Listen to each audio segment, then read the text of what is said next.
Welcome back to TOOMA Time. I'm your host, and I would like to congratulate our winners of today's TOOMA Award. Fundamentalist Christian Conservatives and Tea Party Social Conservatives. You are a TOOMA.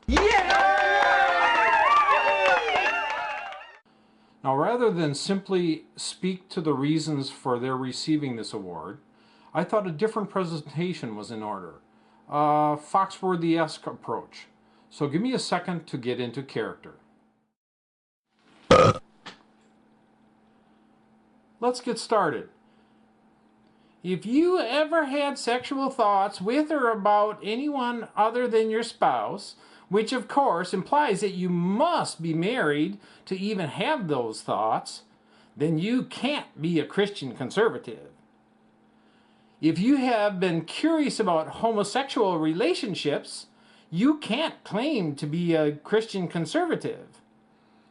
If you have ever watched pornography, you can't be a Christian conservative. If you have ever masturbated, you definitely can't be a fundamentalist Christian conservative because, of course, you are wasting good seed. If you have ever used contraception, including the rhythm method, you can't be a fundamentalist Christian conservative because even the rhythm method wastes seed and is sex outside of the explicit purpose of procreation. If you have ever had sexual relationships with anyone other than your spouse, you can't be a Christian, you know. Thou shalt not commit adultery, because you believe in the sanctity of marriage, and procreating with multiple partners would be a sin, potentially leading to legal divorce, which by your fundamentalist Christian laws get you kicked out of the church. If you believe that rape is just another form of procreation, a gift from God, and that rape is intended by God, as Richard Murdoch and Rick Santorum and Paul Ryan and Todd Akin and all those other male social conservatives believe, then shame on you. You are a sick subhuman, and you do not deserve to breathe the same air as the tens of thousands of known victims of rape each year, much less the rapes that go unreported because of your demented stigma that your religion places on those victims. If you believe that there is no exceptions with regards to abortion, then you are an absolute lunatic. You have elevated abortion as a higher crime than rape and incest, and have absolutely no concern for the health of your mother, your wife, your daughters, or daughter-in-laws, granddaughters, or any other generation of women in your family. And I hope to God that you are the last leaf on that tree. And if you think that abortion is so wrong that you believe it's okay to kill doctors and other healthcare professionals involved in abortions and bombing clinics and trashing Planned Parenthood, then you are just plain stupid. And you cannot even be considered American, much less human. Thou shalt not kill must only apply before birth and not after? If you have not stoned your spouse for not being able to produce children, you can't be a fundamentalist Christian conservative, because you didn't read your entire scripture passages and cherry-pick the ones about wasting seed. If you believe that life begins at conception, or in Arizona's Kimberly Yee and Jan Brewer's case, 2 weeks before conception, before you even are having sex, then why do they issue a certificate of live birth and not a certificate of conception? If you believe the government should issue a certificate of conception, then who would be assigned the job verifying said conceptions? If you believe that the job of conception regulator would be a legitimate position, wouldn't this increase the size of government in opposition to your ideology, especially regarding your hatred of regulating anything? And if you are okay with increasing the size of government by adding conception regulators, aren't you going to have a lot of them? I mean, you are going to have to put one regulator in every bedroom, in every household or apartment, every business office, every car, every public restroom, well, everywhere where people are having sex, including airliners catering to the Mile High Club.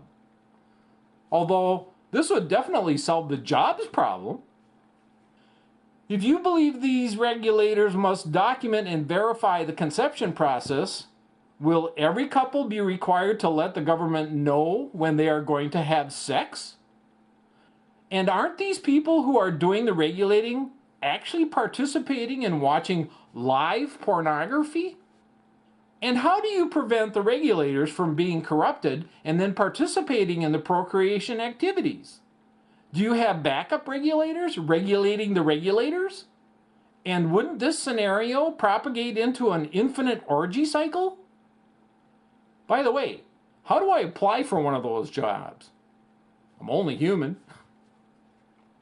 If you truly believe that life begins at conception, then why do birthers like Donald Trump, Sheriff Joe, Pat Boone, and others question President Obama's birth certificate? Shouldn't they be questioning his conception certificate?